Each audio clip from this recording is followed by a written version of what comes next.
Assalamualaikum warahmatullahi wabarakatuh. Kembali lagi bersama saya di MSTR Channel. Pada kesempatan kali ini, saya akan memberikan kisah-kisah horor pendakian.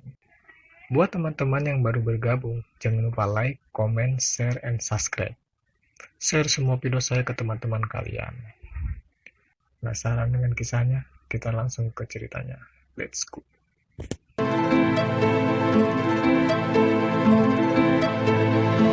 Kejadian ini berlangsung pada tanggal 6 November 1999, tepatnya pada hari Jumat malam Sabtu tanggal 5 November. Saya bertiga dengan teman kuliah berangkat dari Jakarta menuju arah Linggarjati. Pukul 17.00, bis yang kami tumpangi dari terminal Kampung Rambutan melaju seperti kesetanan menerabas jalan.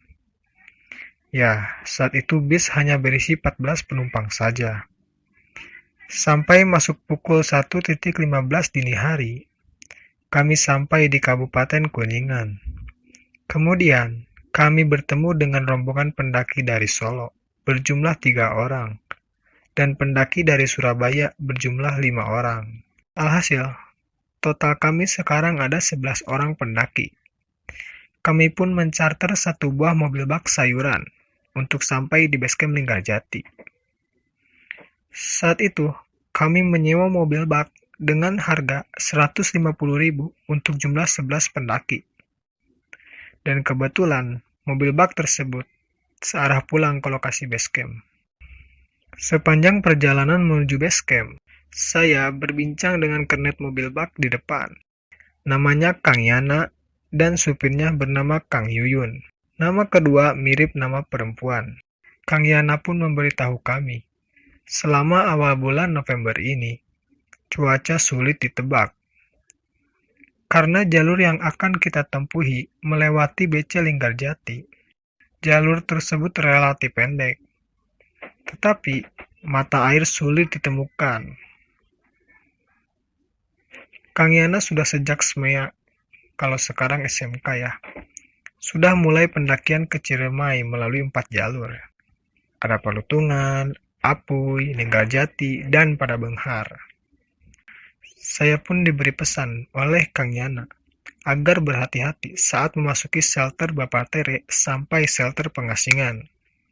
Beliau berpesan, jaga lisan, jangan tertawa berlebihan saat masuk di tanjakan siksaan Bapak Tere, apalagi saat masuk sore hari. Menurut ia, penghuni yang ada di situ tidak suka akan keberadaan suara-suara yang kurang berkenan. Saat itu pun saya pegang kata-kata Kang Yana. Tak terasa, kami pun sampai di basecamp Linggarjati. Kami pun diantar menemui pengurus basecamp yang kebetulan akrab dengan Kang Yana. Setelah mengurusi maksi, kami pun beristirahat untuk menunggu pagi untuk persiapan pendakian esok hari.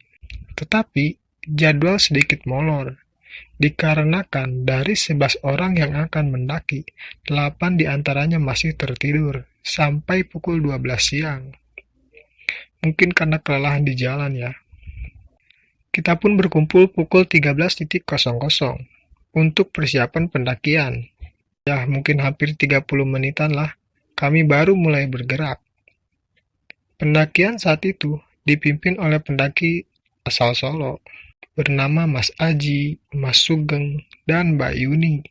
Ketiganya sudah pernah 2 kali melewati BC Linggarjati.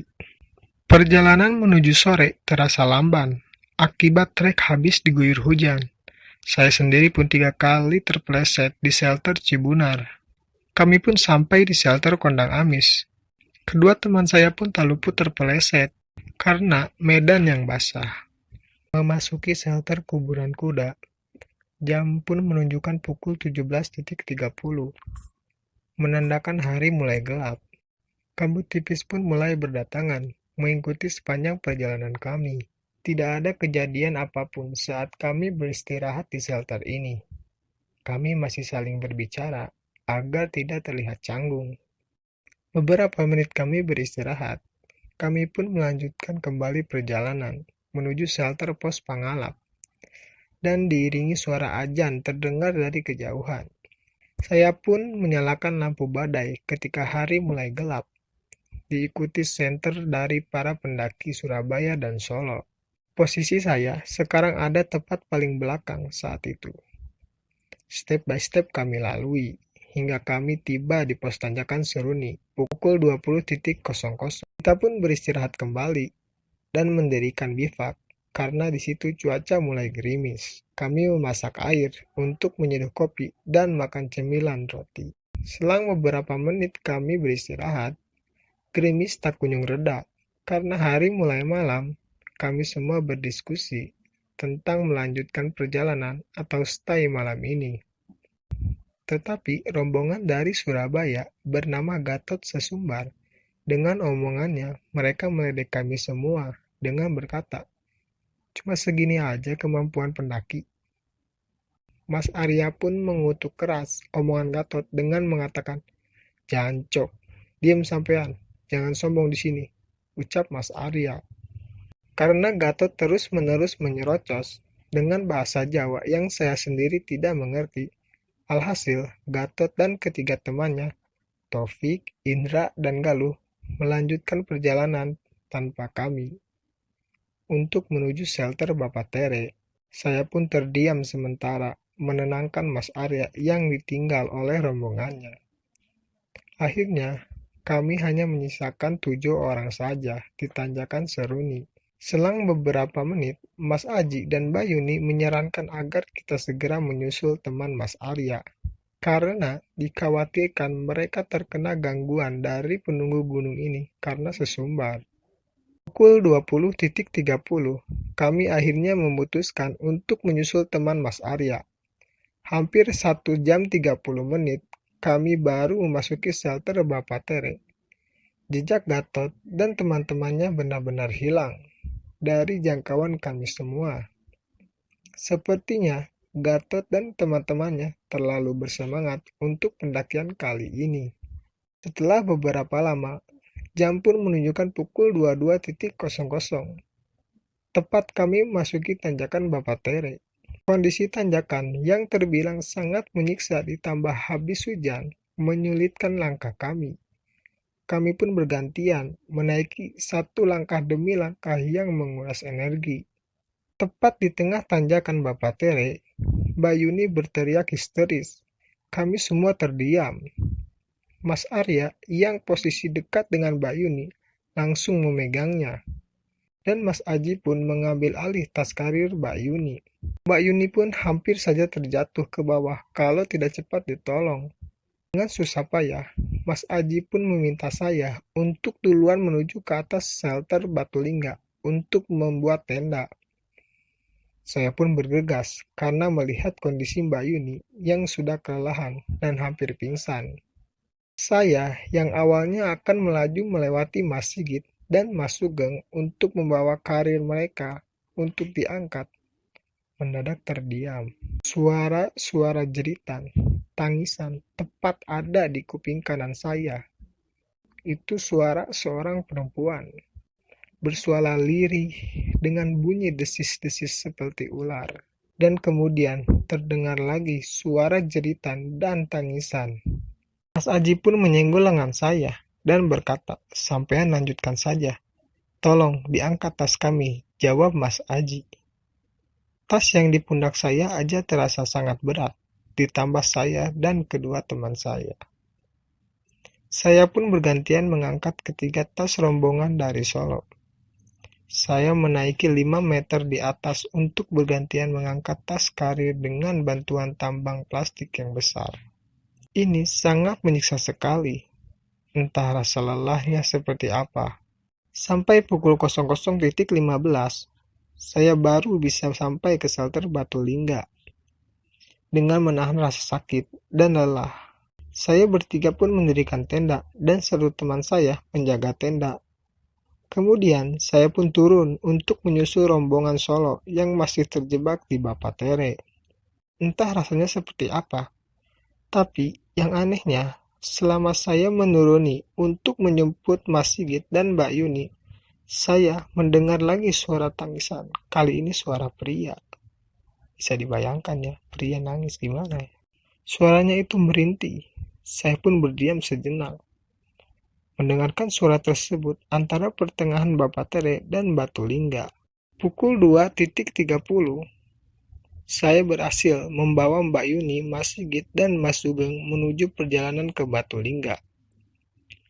Dalam perjalanan yang tertati-tati, suara pria yang menangis kembali terdengar. Mas Sugeng menyenteri arah suara tersebut.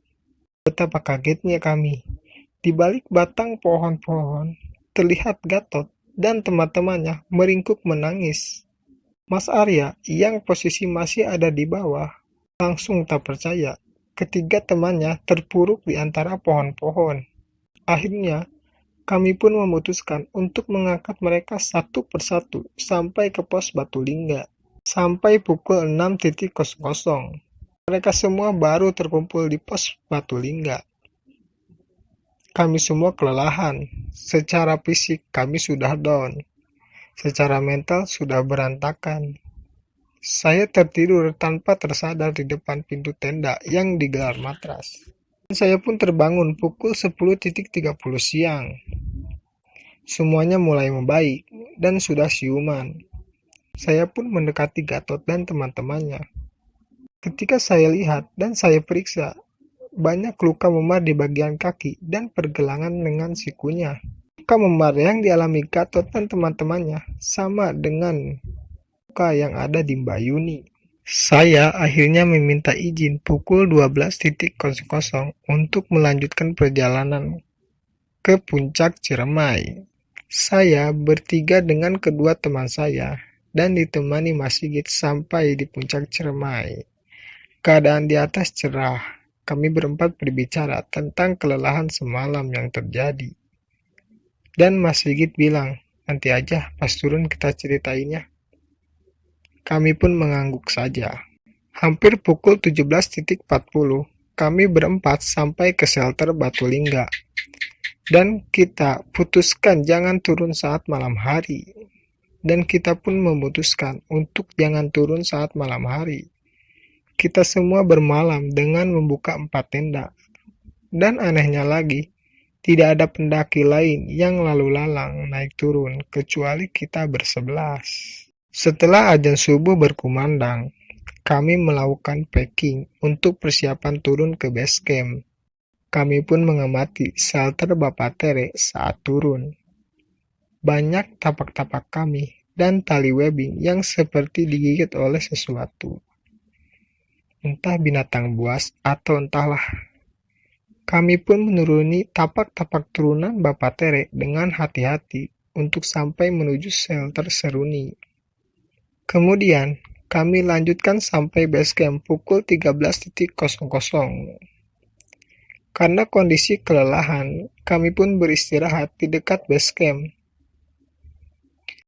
Nah, di sini, Mas Gatot memarahi Mas Arya karena ulahnya.